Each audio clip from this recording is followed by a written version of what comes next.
Oh, gini Mas ya. Itu temanku itu gara-gara obat-obatan gitu loh Mas. Narkoba. Terus iya iya. Iya ngomong aja Terus narkoba Mbak, nggak ah, ah, apa-apa. iya Terus? iya.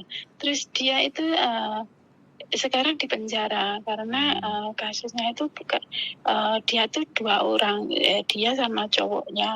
Terus yang ternyata tuh dia itu katanya di tempat cowoknya itu dikasih obat, terus dia itu nggak tahu, terus dimakan.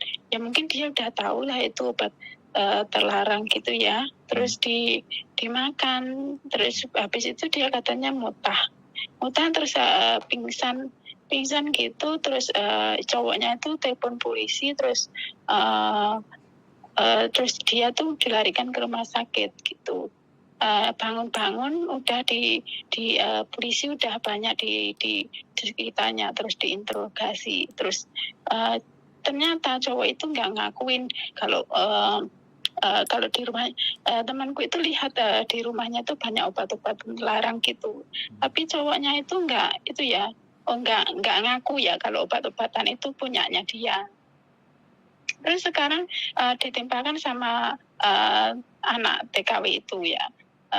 Jadi anak TKW itu sekarang ditangkap di penjara.